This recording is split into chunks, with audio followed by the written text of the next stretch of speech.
Hello every one, this is Balaji. Market எப்படி முடிஞ்சிருக்குன்னு பார்ப்போம். ஒரு பெரிய செல்லிங் ப்ரெஷர். நேற்று எவ்வளோ ஏறிச்சோ நேற்றோ கம்ப்ளீட்டாக அடிச்சுன்னு வரைக்கிருக்காங்க.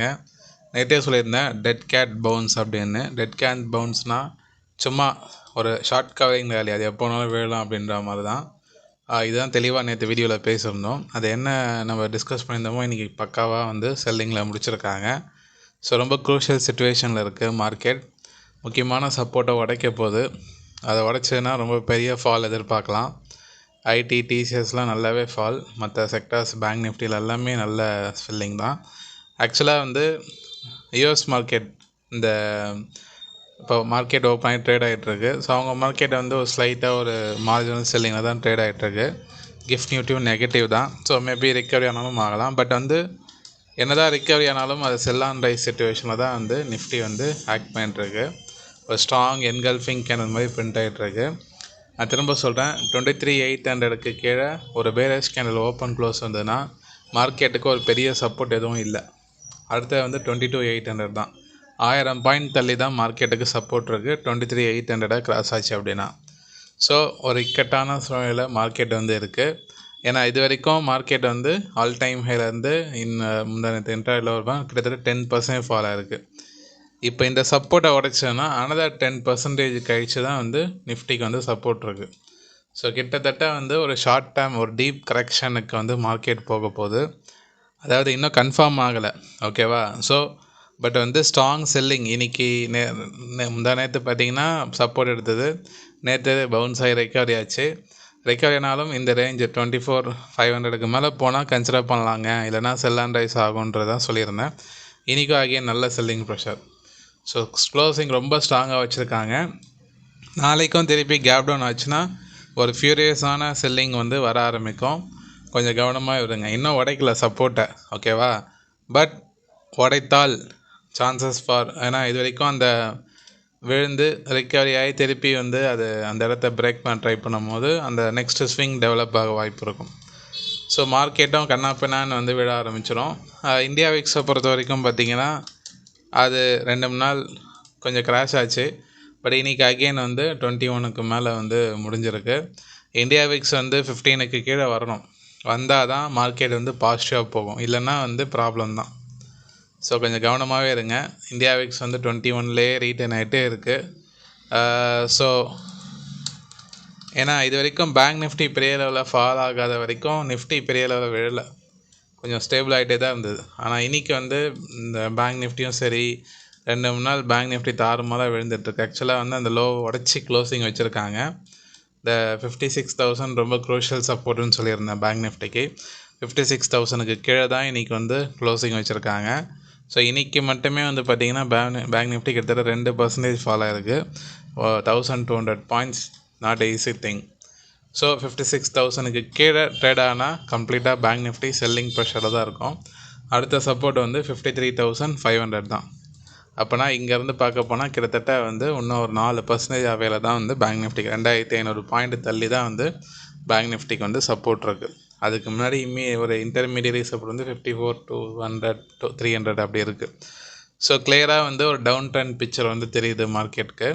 ஒரு ஸ்ட்ராங் சப்போர்ட் எடுக்காத வரைக்கும் பெரிய ரிவர்சல் வந்து வரத்துக்கு வாய்ப்பு இல்லை. கிளியராகவே வந்து இந்த ஈரான் நியூஸ் அப்படின்றது ஒரு காரணம் கிடையாது. நம்ம மார்க்கெட் ஆல்ரெடி ஒரு செல்லிங் சென்டிமெண்ட்லாம் இருந்துகிட்ருக்கு. யூஎஸ் மார்க்கெட் அப் ட்ரெண்டில் இருந்தது. இந்த நியூஸ் காரணமாக வச்சு அவங்க மார்க்கெட் டவுன் ட்ரெண்ட் ஆகுது. ஆனால் நம்ம மார்க்கெட் அளவுக்கு அது விழலை, ஓகேவா? நம்ம இந்தியன் ஐடி ஃபால் ஆகும் போதே கம்ப்ளீட்டாக வந்து எல்லாமே வந்து டவுன் ட்ரெண்டில் போக ஆரம்பித்தது. பேங்க் நிஃப்டி ஒரு சைடு ஸ்டேபிளாக இருந்தது.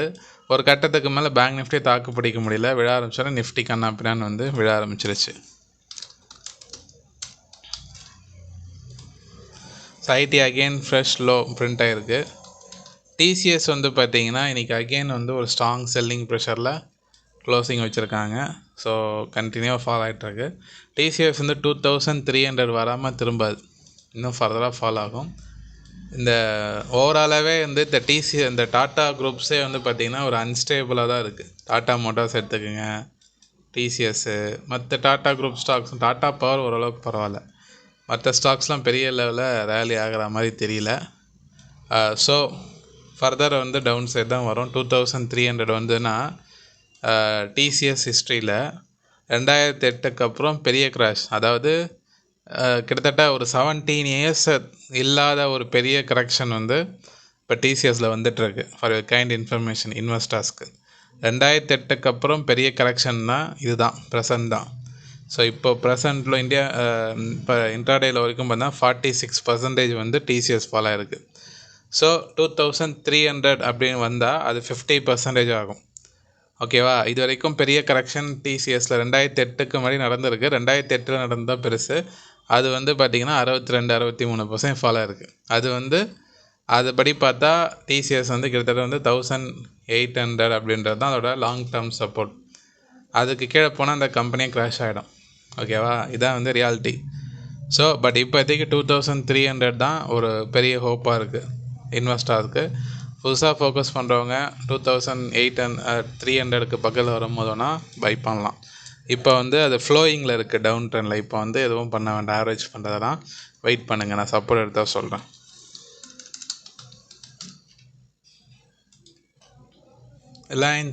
ரிலையன்ஸ் இண்டஸ்ட்ரீஸ் ஒரு பெரிய மூவ் இல்லை.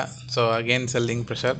ரிலையன்ஸ் 1440 கிராஸ் ஆச்சுன்னா ஒரு மொமெண்டம் கிடைக்கும், இல்லைனா பெரிய மூவ் இல்லை. So HDFC again selling. HDFC பொறுத்த வரைக்கும் இன்னும் ஒரு 800 வரைக்கும் வரும்னு நினைக்கிறேன். அங்கே வந்துட்டு திரும்பிச்சுன்னா ஓரளவுக்கு ஒரு ரிவர்சல் கிடைக்கும். 800 வரும்போது பேங்க் நிஃப்டியும் வந்து 2000 பாயிண்ட்ஸ் ஈஸியாக விழுந்துடும். ஸோ அங்கேருந்து ஒரு டேர்னிங் கிடைக்கும்னு நினைக்கிறேன், பார்ப்போம். நிஃப்டி வந்து ஒரு க்ரூஷியல் ஒரு இதே மாதிரி வந்துகிட்டே இருந்ததுன்னா நல்ல விஷயந்தான், சீக்கிரமாக முடிஞ்சிடும் கரெக்ஷன். டெய்லி 500 பாயிண்ட் விழுந்ததுன்னு வச்சிங்களேன், ஒரு 4-5 நாளில் கரெக்ஷனே முடிஞ்சிடும். அதுக்கப்புறம் இப்போ கோவிட்லேயும் அப்படி தான் ஆச்சு. அதனால் இன்வெஸ்டர்ஸ்க்கு நான் என்ன சொல்கிறேன்னா, லாங் டேர்ம் இன்வெஸ்டர்ஸ் பொறுமையாக இருங்க. இந்த மாதிரி செல்லிங்கிறது வந்து ஒரு ஆப்பர்ச்சுனிட்டி மார்க்கெட்டில். ரொம்ப ஸ்லோவாக வந்தால் தான் பிரச்சனை. ஃபாஸ்ட் அண்ட் ஃபியூரியஸாக வந்ததுன்னா ரெக்கவரியும் அது மாதிரி தான் இருக்கும். அதனால் புதுசாக ஃபோக்கஸ் பண்ண நினைக்கிறவங்க வெயிட் பண்ணுங்கள். ஓகேவா? ஸோ நல்லா கொஞ்சம் இன்னும் விழுந்ததுக்கப்புறம் யோசிக்கலாம். ஸோ மார்க்கெட் அகெயின் டேர்ன் ஆகிருக்கு. லோ உடச்சி பேங்க் நிஃப்டி உடச்சிருச்சு சப்போர்ட்டை. நிஃப்டி உடைக்குதான்னு பார்ப்போம். நாளைக்கு உடச்சதுன்னா அதுக்கப்புறம் ஒரு பெரிய சம்பவம் காத்திருக்கு. அது நான் நாளைக்கு சொல்கிறேன். ஓகே.